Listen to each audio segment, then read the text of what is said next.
Bonjour, bonjour à tous, bonsoir à tous, en fonction de où vous vous trouvez actuellement. Ok, là, ben voilà. Ici, nous sommes à Minas Gerais. Ok, là, ben du Brésil. Ok, là, c'est la capitale des minéraux. Ok, là, des minerais. Ok, mondial. Voilà. C'est là que nous sommes actuellement. Ok, là, ben voilà. C'est le plus gros exportateur de métal au monde. C'est exactement où nous sommes. Ok, sur toute la tournée, ok, là, on va partager un peu, ok, avec vous, ok, partout où on passera. Voilà. Donc, aujourd'hui, ok, là, on va tout simplement, ok, là, vous présenter une des plus grosses activités que moi j'ai connues au cours des 28 dernières années dans l'industrie du marketing de réseau. Pour cela, déjà, je vais commencer par partager mon écran avec vous.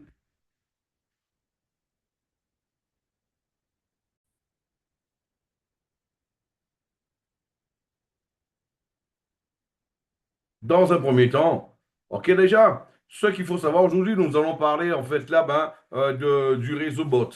Nous allons parler de technologie, nous allons parler en fait là non seulement de technologie, nous allons parler des deux plus grosses technologies du 21e siècle, les deux plus importantes. Nous allons parler d'intelligence artificielle, nous allons aussi parler aussi de tout ce qui est blockchain, voilà, de crypto-monnaie. Maintenant, c'est vrai, peut-être beaucoup de personnes vous ont parlé de crypto-monnaie au cours des dernières années. Maintenant, une chose que je dis tout le temps, euh, il y a encore 10 ou 15 ans, c'était un peu compliqué de pouvoir dire quelle monnaie allait grimper, quelle monnaie allait chuter, quelle monnaie allait, ok, voilà, rester à son niveau, au niveau de sa stabilité. Pourquoi? Parce qu'on n'avait pas suffisamment de données encore. Aujourd'hui, après 18 ans de Bitcoin, ok, là, nous avons des données suffisamment importantes. Je vous rappelle que le Bitcoin a été créé il y a 18 ans en arrière, en plein milieu d'une crise internationale, où aux États-Unis, ok, là, il y avait la plus grosse crise immobilière, ok, des dernières décennies. Et là, en fait, ok, il y a eu des milliers de personnes qui se sont rencontrées en fait dans une situation qui voulaient en fait retirer des fonds et qui a aucune possibilité de le faire. C'est pour cela que d'ailleurs, ok, une des plus grosses banques à l'époque, ok, là, d'investissement, Lehman Brothers, et ok, faisait faillite notamment à cette même époque pour montrer l'importance qu'avait justement cette crise-là. Et c'est au même moment, il y a quelqu'un qu'on appelle Satoshi Nakamoto. Il a créé une monnaie, une crypto-monnaie appelée le Bitcoin. Le Bitcoin, en fait, ok, là-bas, c'était la libération. Ok, c'était tout simplement la solution à un cri qu'il y avait au niveau mondial, où tout simplement tout le monde était en train de voir que les gouvernements, ils étaient en train tout simplement en train d'imprimer de la monnaie et il n'y avait pas de limite justement à cette impression. Donc, il y avait une inflation qui était importante et l'argent des gens perdait de la monnaie ou qu'elle perdait de la valeur au fur et à mesure. Et là, en fait, quand le Bitcoin a été créé, c'est vrai que beaucoup de personnes, ok, là, y compris moi, n'avaient pas encore compris, ok, la dynamique de la crypto-monnaie et n'avait pas compris la dynamique de la crypto-monnaie. Et c'est pour cela que justement, ce qui s'est passé par la suite, on a vu au fur et à mesure, ok, là, cette monnaie a été, ok, là, mis dans des jeux, mis dans certains systèmes pour pouvoir les tester. Ensuite, la monnaie, elle attendait la validation, justement, ok, là, ok, du système. Et on a vu que le système l'a validé après que bon nombre, notamment BlackRock, ait dit que c'était un phénomène de mode. Et aujourd'hui, on voit que les plus gros investisseurs, y compris BlackRock, sont en train d'acheter des centaines et des centaines et des milliers de bitcoins, ok, à d'autres, ok, là pour pouvoir justement, ok, profiter, parce que c'est le plus gros actif financier aujourd'hui, ok, de tous les temps. Le Bitcoin, en dépit de tout ça, certains peuvent se poser la question, mais qu'est-ce qui a fait que le Bitcoin ait pris une valeur aussi importante? Voilà. Donc, le Bitcoin a eu une valeur aussi importante parce que tout simplement, mes amis, il y avait une blockchain derrière. C'est quoi une blockchain? Une blockchain, c'est une chaîne de blocs qui permet en fait là de pouvoir valider des informations. Pour vous donner une idée, aujourd'hui à la banque, quand vous avez des informations, vous mettez votre argent à la banque, eh ben là, votre argent déposé à la banque, vous ne savez pas où va votre argent. Vous ne pouvez pas suivre votre argent. Tandis que le Bitcoin, ok, pour la première fois, il y avait la possibilité de pouvoir, ok, avoir de la transparence vis-à-vis de ses fonds. Et c'est ça qui a donné du succès au Bitcoin. Le Bitcoin, c'est vrai qu'il a atteint, ok, ben, 42 millions de fois sa valeur initiale.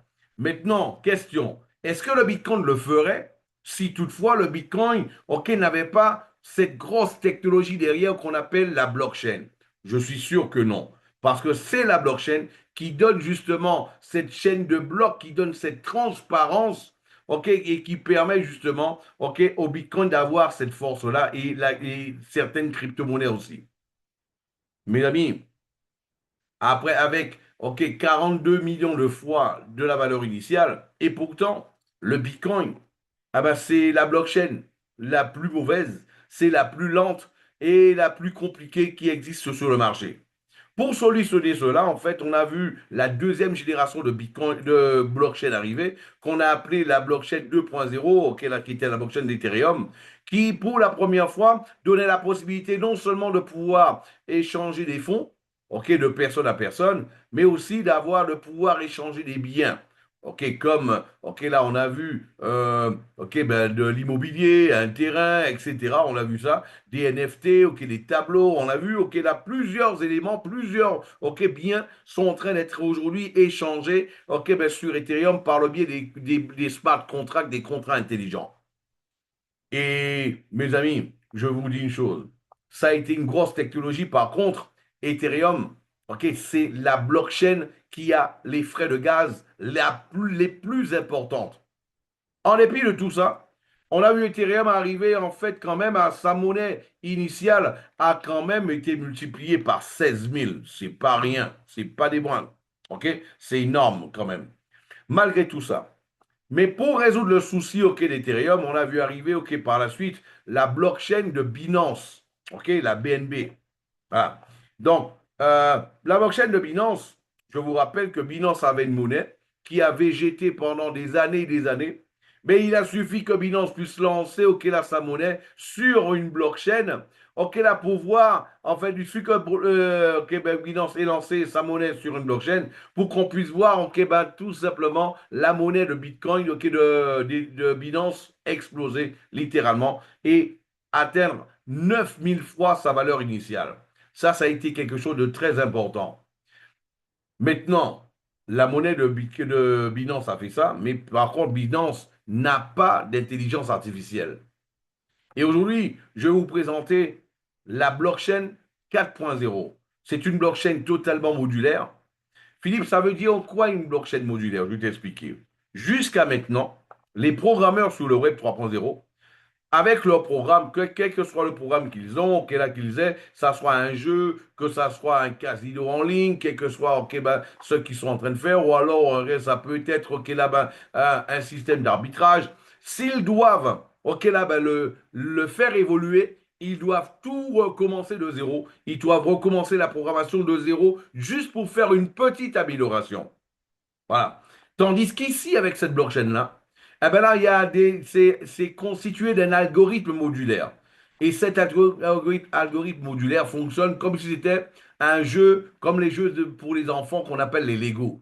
Et là, de cette manière-là, qu'est-ce qu'ils font les enfants? Ok, là, ils prennent une pièce verte, ils mettent une pièce rouge, ils prennent une pièce bleue et ils mettent une pièce orange, par exemple. Donc là, c'est exactement ce qui va être possible. Donc il y a un programmeur n'aura plus besoin, n'aura plus la nécessité de tout recommencer de zéro. Ça, c'est déjà un gros point au niveau de l'utilité justement de cette blockchain. Un autre point, mes amis, vous saviez que un programmeur, ok, sur le Web 3.0, pour pouvoir créer un jeu, pour pouvoir créer un système, un casino en ligne, ok, quel que soit, ok, là, un système de DeFi, ok, là, un système aussi d'arbitrage, peu importe il lui faut des mois et des mois pour pouvoir créer tout cela. Tandis que sur la blockchain, cette blockchain que je vous présente, il pourra le faire le temps que ça lui prendra. C'est seulement le temps pour qu'il puisse écrire ce qu'il veut, configurer ce qu'il veut, et en un clic, il lance et en moins d'une heure, tout est déjà préparé, tout est déjà programmé, Tout est déjà fonctionnel. Mes amis, en plus, cette blockchain-là, elle fait des transactions, elle conclut des transactions en 0,7 secondes. Elle a les transactions une des plus basses sur le marché. Aujourd'hui, les programmeurs, vous savez comment ils gagnent de l'argent, les programmeurs sur la Web 3.0? Ceux qui font un jeu, par exemple, ben, ils vont avoir leurs suiveurs, c'est-à-dire les clients qui utilisent leur jeu. Il y a certains programmeurs, ils ont 10 000 personnes qui utilisent leur jeu, 20 000, 30 000, 50 000, 100 000, ça peut aller à des millions de personnes. Et qu'est-ce qui se passe? Sur le Web 3.0, en fait sur la blockchain, les utilisateurs ils doivent payer des frais de gaz pour l'utilisation de la blockchain. Et les programmeurs, ils gagnent en moyenne 10 à 20% sur tous les frais de gaz que leurs utilisateurs sur leur projet vont consommer sur cette blockchain-là. Ici, ils vont gagner à partir de 30%. OK? C'est pas des moindres. 30%. Juste pour faire une petite parenthèse, mes amis, aujourd'hui, Binance gagne, en frais de gaz, une moyenne de 25 millions de dollars par jour. Et oui, par jour. Par jour, mes amis. 25 millions de dollars par jour. C'est ce que Binance gagne tous les jours avec des frais de gaz. Qu'est-ce qui fait la viabilité d'une blockchain? La viabilité d'une blockchain est liée à la quantité de personnes qui vont payer des frais de gaz. C'est pour cela, aujourd'hui, on a déjà la blockchain, elle a aussi lancé sa propre monnaie de gaz, qui est le bot. Elle a aussi lancé sa monnaie de gouvernance au Québec, qui est la monnaie en fait là, qui est le CA. On va voir tout au long de cette présentation, on va étudier ces deux monnaies-là ensemble pendant un moment. Ce qu'il faut retenir, c'est que déjà celui qui a créé la blockchain, là on parle là il est avec moi sur cette photo, mes amis, on parle de Johnson Zhao. Johnson Zhao, et il est tout simplement le patron de l'exchange, la cinquième exchange la plus importante d'Asie Anderson. Qu'on appelle Coinstar. Et là, en plus de tout ça, Johnson Zar, là, ben, lui, aujourd'hui, cet exchange-là a plus de 200 employés et il réalise des centaines et des centaines de millions de dollars de mouvements tous les mois, tous les mois, tous les mois. Et il a fait en sorte de pouvoir s'entourer des meilleurs au monde. Eh ben là, il a été délogé en fait là, Alexander Werveris. Alexander Werveris, c'est un Allemand. Et lui, en fait, c'est un architecte, c'est l'architecte justement de la blockchain. C'est lui qui a fait toute l'architecture de la blockchain. Mais mes amis, il n'a pas commencé que maintenant. Il a 15 ans d'expérience dans l'architecture de la blockchain. Et surtout, il a été aussi ingénieur à la blockchain de Tencent, c'est la blockchain allemande. Et il a été aussi ingénieur à la blockchain justement de Tron TRX, que beaucoup d'entre vous doivent sûrement connaître. Et mes amis, notamment, on a appris à l'académie maintenant que on a appris notamment à l'académie que Johnson Zhao, il a recruté 60 programmeurs et ingénieurs justement de Binance pour venir travailler sur la blockchain. Ça, c'est pas des moindres non plus. On a eu la chance d'aller là-bas avec une équipe où on a pu, participer au lancement de la blockchain, à Bangkok, à Hong Kong. Voilà. On a pu rencontrer personnellement, Monsieur Johnson Zhao.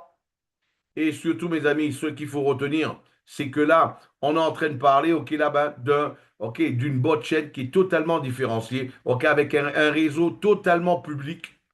C'est-à-dire, Philippe, ça veut dire quoi un réseau public? Eh ben, c'est comme le Bitcoin. Qui peut arrêter le minage du Bitcoin? Personne. Qui peut arrêter le minage d'un réseau public? Personne. Eh bien, c'est exactement ça qu'il faut comprendre, la différence avec des projets que vous avez connus et la différence avec une blockchain. Personne ne peut l'arrêter. Mais il faut comprendre qu'il y a des points clés. OK. Il faut une technologie importante, on a parlé de la technologie. Il y a de gros investisseurs, ok, ben, 2 ans en arrière, il y a eu, ok, des compagnies, ok, là, ben, comme Nix, comme Alpha, comme Genhead, qui ont investi, ok, là, 15 millions de dollars. Mes amis, ce que ces compagnies-là ont en commun, c'est qu'elles étaient aussi des investisseurs quand au lancement de Binance.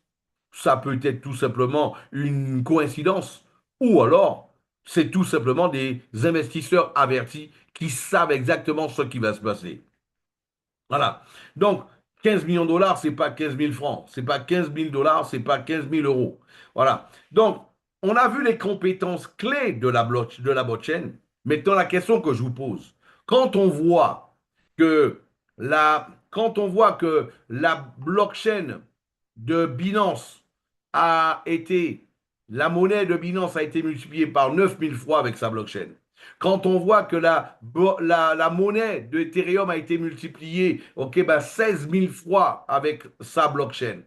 Quand on voit que le Bitcoin a été, sa monnaie initiale a été, sa valeur initiale a été multipliée par 42 millions de fois. Quand on voit une nouvelle blockchain 4.0 qui fait tout ce que la blockchain de Binance fait, tout ce que la blockchain d'Ethereum fait, tout ce que la blockchain ok, de Binance elle fait, la question que je pourrais vous poser, selon vous, ok, ben, quel pourcentage de croissance que pourrait avoir cette monnaie? Elle ferait quoi? Un fois 1000, un fois 2000, un fois 5000, un fois 10 000, un fois 9000 comme Binance ou alors un fois 16 000 comme Ethereum.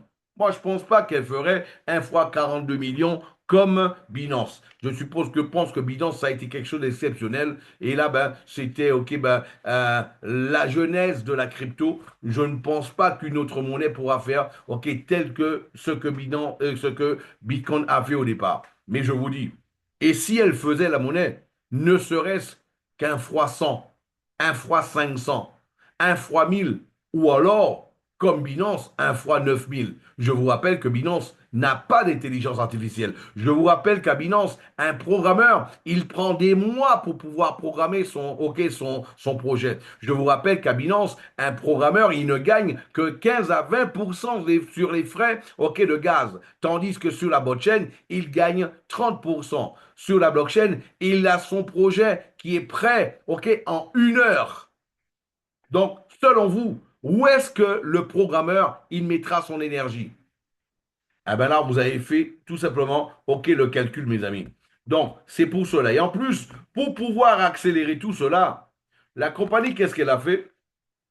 Elle a créé, OK, une feuille de route, notamment sur cette feuille de route-là, pour accompagner la croissance.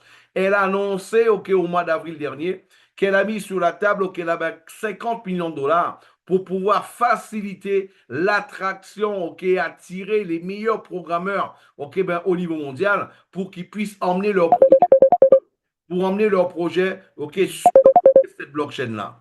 Voilà. Sur cette blockchain-là. Mes amis, cet après-midi, j'étais en live avec un groupe de programmeurs des États-Unis. OK? Ce sont des Brésiliens qui vivent aux États-Unis. Et là, en fait, là, ben, ils ont pété un câble sur la blockchain, sur la botchain. Ils ont pété un câble dessus et ils m'ont dit, OK, il faut qu'on aille à Bangkok. Il faut qu'on aille à Bangkok parce que tout simplement, nous avons un projet, on veut mettre on veut mettre sur la blockchain, OK, la main, un casino en ligne, on veut mettre sur la blockchain, ils m'ont dit un jeu en ligne et on veut mettre aussi sur la blockchain une télévision web 3.0 en ligne. Parce que eux, ce sont des professionnels et ils ont compris. Ils ont déjà été sur la blockchain, ils ont été sur la blockchain, ils ont tout vu, ils ont tout regardé. Et là, ils m'ont demandé comment faire pour entrer en contact avec la compagnie parce qu'ils veulent aller à Bangkok. Pourquoi? Parce qu'à Bangkok, ce qui va se passer à la fin de ce mois-ci, il y aura un peu plus de 200 programmeurs qui seront là. 30 d'entre eux, ils vont être sur scène pour présenter leur projet. Pour présenter leur projet, OK, des pays, OK, là, ben, DeFi, les jeux, les casinos, peu importe, tous leurs projets, OK, là, à toute la communauté. Et il y aura 5000 personnes dans la salle pour pouvoir écouter les différents projets. Et là, mes amis, ce qui est intéressant, c'est que, supposons, et ça c'est en plus des 200 000 personnes qui ont suivi le lancement officiel de la blockchain, ok là-bas, quand c'était à Hong Kong, ok là, il y a maintenant un peu plus de 80 jours en arrière. Et là, supposons qu'ils arrivent à avoir, ok, ne serait-ce que dans 6 mois, 10 000 programmeurs qui mettent un projet. Aujourd'hui, j'ai eu un groupe de programmeurs, ils ont déjà 3 projets, seulement ce groupe-là. Mais supposons qu'il y ait en fait là 10 000 projets sur la blockchain. Et si chaque programmeur, ils ont seulement 1 000 suiveurs, je vais vous rappeler qu'un jeu peut avoir 20 000, 50 000, 100 000, 500 000, 1 million d'utilisateurs. Et chaque utilisateur paie des frais de gaz. Mais on va mettre la barre très basse. Supposons qu'ils vont avoir chacun seulement 1 000 utilisateurs. Et ces 1 000 utilisateurs-là, multipliés par 10 000 projets, nous sommes en train de parler de 10 millions de personnes qui vont payer des frais de gaz. De cette manière-là, on voit la durabilité du business, ok, de cette manière-là, mes amis. Ça, c'est une chose importante à savoir. En plus, à partir du mois de septembre, il y aura déjà 5 exchanges qui va et où ce sera possible déjà de pouvoir échanger les bots, ok, là-bas, justement, la monnaie, ok, de la blockchain. Et mes amis, on va le voir maintenant. 2 monnaies, on a parlé. La première monnaie, ok, c'est le CA. Le CA, c'est une monnaie, en fait, là, ben, qui est miné, en fait, là, il est mis, ok, là, ben, il va être miné 210 millions, ok, là, ben, pendant 22 ans. Et 40 000 monnaies sont émises, ok, là, sont minées tous les jours. 40 000 monnaies sont minées tous les jours. Et ce qui permet, en fait, là, de pouvoir permettre à tout un chacun de pouvoir profiter de tout ça. Et tous les 2 ans, pour pouvoir maintenir le niveau de la monnaie, l'offre et la demande et maintenir aucune certaine croissance vis-à-vis de la valeur de la monnaie, eh ben là, il y a un système de déflationnaire qui est créé pour pouvoir, en fait, là-bas, maintenir l'offre et la demande, ok, avec un certain équilibre. Et là, tous les 2 ans, il est cramé, en fait, là-bas, une partie. Et surtout, mes amis, en plus de ça, il est produit, il est miné 10% en moins tous les 2 ans. Voilà. Et tout ce qui est miné, eh ben, tout ce qui est miné, ils sont tout simplement, ok, là, on peut tout suivre sur la blockchain, dans tous les portefeuilles de la compagnie. Et moi, il y a quelque chose qui m'a beaucoup plu, c'est qu'en fait, la compagnie, elle a même un portefeuille de sécurité. Si toutefois il y a une baleine qui vient et qui achète, ok, là-bas, et qui veut miner pour une grande valeur, ok, là, de monnaie, c'est possible. Par contre, s'il veut retirer, il peut retirer aussi, mais la compagnie, en fait, a en conséquence au prorata de ce qu'il y a en minage, elle a en conséquence, ok, ben, de la monnaie dans un portefeuille. Si toutefois une baleine vient et elle achète, ok, là, ben, pour 10 millions, 50 millions, elle veut liquider 10 millions ou 50 millions de dollars en une seule fois, eh ben, la compagnie, en fait, elle a un portefeuille avec plus que la valeur euh, que la baleine est là, et ça va acheter automatiquement, automatiquement, je le répète encore, automatiquement, la monnaie pour pouvoir compenser justement, ok, ben, ce trou qu'aura créé justement, ok, là-bas, la baleine. Donc, ce qui fait qu'il n'y aura pas d'influence psychologique comme on le voit, comme on l'a vu justement sur d'autres monnaies, ce qui permet à d'autres monnaies de pouvoir chuter lorsqu'une baleine en fait fait quel que soit un achat important ou alors un dépôt important ou alors un retrait important sur une monnaie. Ça, c'est important. Vous allez voir que 42% de la monnaie, c'est pour les mineurs. OK? 18%, c'est pour le POS, la preuve de staking. On a bien sûr 35%, c'est pour le plus dynamique. Ça, c'est pour payer ceux qui font aucun travail, un effort, ok, là, mais pour pouvoir augmenter la communauté. 3%, c'est le DAO. Et on a 2%, ok, ben, au niveau de la fondation. Cette monnaie, en fait, je voulais dire qu'elle va être minée pendant, ok, ben, 22 ans. On a aussi l'autre monnaie qu'on appelle le BOT. Le BOT, c'est pas une monnaie minière. Par contre, le BOT et le CA sont totalement 100% liés. Par exemple, quand quelqu'un, ok là-bas, tout ce que vous minez, ok, tout ce que quelqu'un mine, eh ben là-bas, au prorata, il a la même quantité qui devient en liquidité pour qu'il puisse retirer quand il le veut. Au prorata. Ça, c'est quelque chose de super intéressant. Et autre chose à savoir, mes amis, c'est que vous allez pouvoir gagner de l'argent avec tout ça de deux manières différentes. Deux manières passives et trois manières, ok, là-bas, avec la recommandation. Les deux manières passives, par exemple, ok, ben, pour bien comprendre le minage, je vais vous prendre un exemple. Imaginez en fait, vous êtes dans une communauté, dans un quartier, dans un village, et dans ce village-là, il y a de l'or. La machine qui va miner de l'or, ok, toute la communauté décide en fait d'acheter une machine qui va miner de l'or. Miner de l'or, c'est quoi? Ça va remuer la terre, ça va creuser, ça va remuer la terre, ça va séparer, ok, les rochers, ok, là, les gravillons, ok, là, le gravier, ok, là, et le sable, la terre, de l'or, au fur et à mesure. OK? Et ça va laver tout ça et ça va le séparer l'or au fur et à mesure. Il y a des jours, cette machine n'aura pas d'or. Il y a des jours, cette machine-là va gagner seulement de la poussière d'or. Il y a des jours, il y aura seulement des petites pépites d'or. Il y a des jours, il y aura des pépites un peu plus importantes. Il y a des jours, il se peut qu'il puisse avoir de grosses pépites. Ça, c'est, OK, ben, le principe même du minage de l'or. Et là, si toutefois, toi, tu fais partie de la communauté, toi, en fait, c'est une machine qui est très chère, ok, va pouvoir miner de l'or. Ben, la communauté te dit, eh ben voilà, Agnès, eh ben toi, tu peux tout simplement acheter une partie de la machine pour 100 dollars. Aussi, Aziz, tu peux acheter une partie de cette machine pour 500 dollars. Athanas, tu peux acheter une partie de cette machine pour 5000 dollars.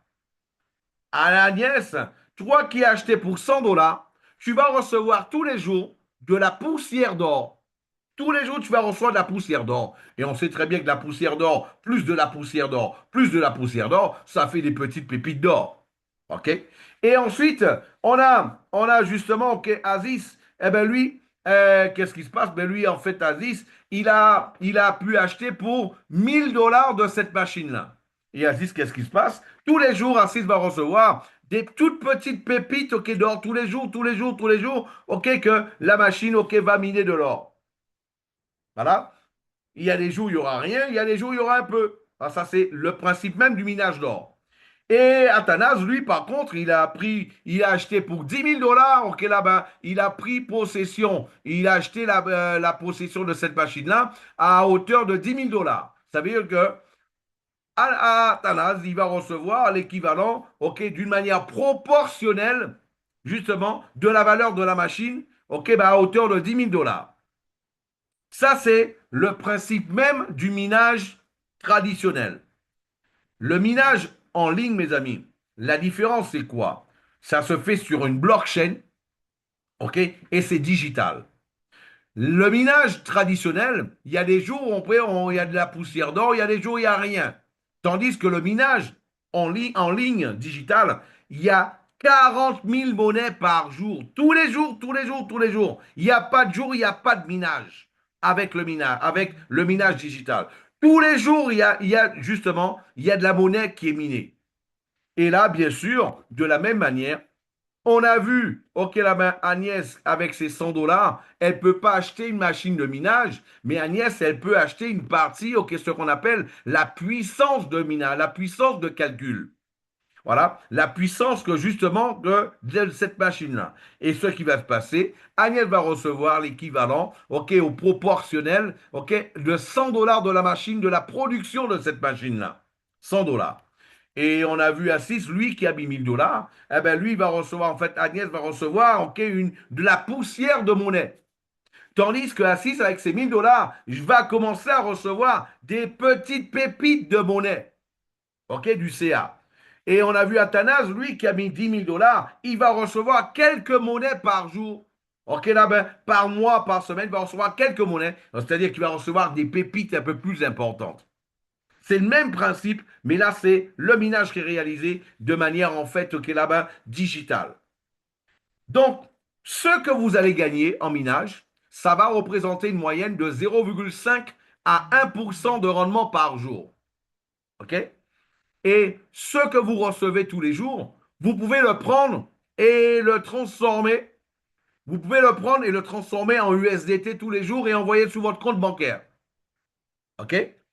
Ou alors, très bientôt, il y aura à partir de ce mois-ci, il y aura une carte. Vous allez pouvoir charger votre monnaie dessus et utiliser votre carte pour acheter d'un café à une voiture avec votre carte, justement, au là de la blockchain.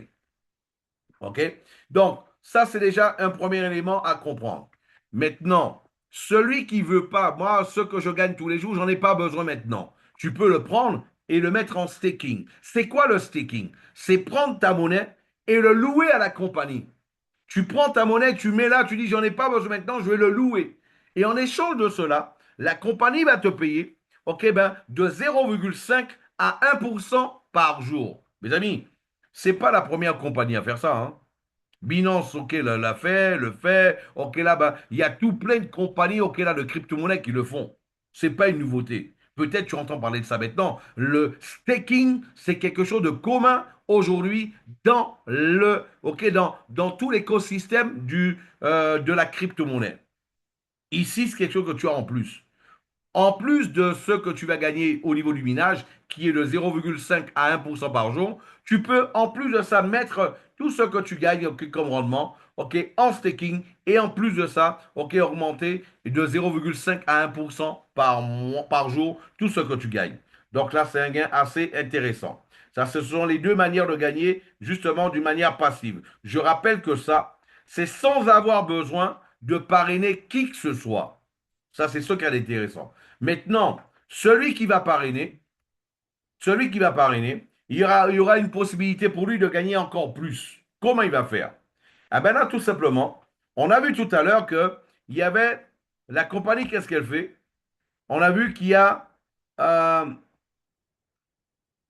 sur les 40 000 monnaies qui sont minées, ah ben là, il y a exactement 35% des 40 000 monnaies, ok, qui sont tout simplement, ok, ben, c'est-à-dire 14 000 monnaies qui sont là mis pour pouvoir nous payer tous les jours, tous les jours, tous les jours, tous les jours. Ça, c'est ce qui a de super intéressant. Et on ne va pas rentrer en détail dans toutes les formes de gains. Je vais vous donner en fait là ben, un exemple. Par exemple, ok là ben, quand toi tu es qualifié, ok là ben, quand la compagnie ce qu'elle fait, elle va prendre en fait, ok là ben, elle va créer plusieurs piscines. Une piscine, la première piscine, elle va prendre 30% de 7 000 monnaies et elle va mettre en fait là dans une piscine et tous ceux qui vont être qualifiés V1 ils vont pouvoir en fait, ok, là-bas se partager à parts égales, exactement, ok, là-bas, tout ce qu'il y a en monnaie. Aujourd'hui, la monnaie, elle a atteint déjà, mes amis, ce slide-là a été fait quand, ok, la monnaie valait 30 dollars. La monnaie, ça y est, elle vaut déjà 32 dollars. Ça, ok, ça continue à monter. Elle vaut déjà, ok, là, le CA, 32 dollars. Donc, quelqu'un qui est V1 aujourd'hui, il gagne, il va commencer par gagner tous les jours entre 23 et 30 dollars par jour, ok, dans ces eaux-là. Et par mois, ça lui fait déjà, ok, là, ben, aux alentours de 900 dollars par jour. C'est vrai que plus il y a de V1, moins il y aura de gains, moins il y aura de monnaie à partager. Ça, c'est l'effet de la pizza. Si tu as une pizza, vous êtes deux à la manger, ah ben là, il y aura une plus grosse part pour tout le monde. Si vous êtes déjà quatre, la part est déjà moins importante. Et si vous êtes plus nombreux, il y a moins de pizza pour tout le monde. Donc là, ben, c'est le même principe, mais aujourd'hui, c'est la moyenne. Et plus il y aura du monde, ok, cette valeur-là, elle va avec le temps se réduire. Quand toi, tu es V2, voilà, quand toi, tu es V2, tu vas recevoir une moyenne, ok, là, ben, de 75 dollars, ok, par jour. Et ça va te faire, ok, là, aux alentours de 2200 dollars par mois. Quand toi, tu es V3, eh ben là, ça va te faire, ok, là, ben, une moyenne de 175 dollars par jour. Et ça va te faire au là-bas aux alentours de 5 000 dollars, 5 200 dollars par mois. Quand toi, tu es V4, eh ben là, ça, tu vas recevoir au là-bas l'équivalent d'entre 400, entre 380 et 415 dollars par jour, ce qui va te faire ok, là, aux alentours de 12 000 $ par mois. Et quand toi, tu es V5, ok, tu vas recevoir, ok, là, aux alentours de 1 000 $ par jour. Et ça va te faire, ok, là, ben, d'une manière approximative, ok, là, ben, de 100 000, non, 25, 30 000 $ par jour. 30 000 $ par mois. Et ça, j'ai la chance d'avoir conclu cette qualification, ok, là-bas, exactement la semaine dernière. Voilà. Quand tu es V7, V6, eh ben, c'est la prochaine qualification. Le prochain objectif que je devrais atteindre, ok, ben, le 15 août, j'aime bien partager mon objectif. Comme ça me pousse à courir après. Voilà. Le V6, je devrais être V6, ok, là, ben, le 15 août, je travaille pour ça. Et d'ici le 15 août, je devrais gagner aux alentours de 3 000 $ par jour, ce qui devrait faire aux alentours d'un peu plus de 100 000 $ par mois. Mes amis, je suis en train de vous dire, ça c'est dans un mois et demi, c'est tout simplement. Et V7, ok, là, 270 000 $ par mois. V8, 675 000 $ par mois. V9, 1 800 000 $ par mois. Et V10, on est en train de parler de 4,5 millions $ par mois avec tout cela. Donc, vous voyez, mes amis, ça c'était pour déjà avoir une notion de ce que, ok, on peut gagner avec, ok, avec justement, ok, ben, Caripac. Donc, là, c'est pour cela, moi, je vous répète encore, un business où il y a une logique d'ascension avec le CA et le bot qui sont totalement liés les uns aux autres. Il y a un reflux à 10%, ok, parce qu'il y a une brûlure et une déflation, la réduction de 10% tous les 2 ans. Ok, voilà, l'émission est faite pendant 22 ans. On a une réduction de liquidité. Ok, là-bas, au niveau du secteur de staking. Il y a un trafic privé, ok, bah, avec le consensus communautaire. Et surtout, là, le taux de gaz, donc, au niveau du bot lui-même, le bot, c'est la monnaie qui va exploser, c'est la monnaie, c'est le gaz. Hein. Eh ben, il y a en fait, ok, là-bas, jusqu'à 50% qui sont brûlés. En fait, là, pour l'instant, c'est 30%. OK? Là, qui crée réellement une déflation parce que c'est l'offre et la demande. Plus il y a une demande, moins il y a d'offres. Ben, automatiquement, OK, ben, on a un prix qui va augmenter, qui va flamber, OK, de cette manière-là. Et il y a un contrôle de circulation et l'émission, OK, justement, pendant 25 ans de la monnaie. Et surtout, il y a une utilité. L'utilité, on l'a vu ensemble tout à l'heure, mes amis, OK, de la monnaie. Avec un pool de liquidité de l'écosystème. Et surtout, la compagnie est en train de faire, OK, ben, tout ce qu'il faut pour pouvoir évangéliser la blockchain et attirer le maximum de programmeurs, le maximum de distributeurs et le maximum de personnes. Je vous rappelle que cette blockchain a commencé, ça fait maintenant 80, un peu plus de 80 jours, un peu plus de 80 jours. Et en 80 jours, cette blockchain, mes amis, OK, elle a déjà plus de, OK, 1 100 000 portefeuilles qui sont connectés. Ça, c'est énorme. Ça, c'est énorme. Avec déjà des leaders qui gagnent jusqu'à 25 000 $ par jour. Voilà, c'est ce que moi j'avais à partager avec vous au niveau de au Caripac. S'il y a des questions, je me ferai un plaisir de pouvoir y répondre. En tout cas, tous ceux qui ont suivi cette présentation, merci d'avoir été présents. Ceux qui vont la suivre en ligne, ok, rentrez en contact avec celui qui vous a invité. Ok, il va vous montrer comment faire pour pouvoir vous connecter. Il suffit d'avoir un portefeuille, ok, là, avec de l'USDT sur le réseau BSB, ok, BSC de Binance. Et ensuite, ok, là-bas, avoir du gaz, toujours avoir du gaz. Rappelez-vous, le gaz, c'est important. Si on n'a pas de gaz sur une blockchain, on ne fait aucune transaction. Voilà, avoir du gaz. C'est-à-dire, je vais mettre, OK, 1000 $, 1000 $ oui, mais il faut que tu aies au moins 2 $ de BNB. BNB, c'est le gaz, justement, OK, là, de Binance. Et là, par-dessus de là, tu vas pouvoir aller, OK, là, sur l'interface et pouvoir faire, en fait, là, ben, acheter, OK, ben, faire ton enregistrement et par la suite, acheter ta puissance de calcul. OK, ben, ça se fait en 30 secondes, c'est hyper rapide. Peut-être ça peut paraître pour vous quelque chose de compliqué, mais vous allez voir dans la pratique, c'est hyper simple de le faire. Voilà.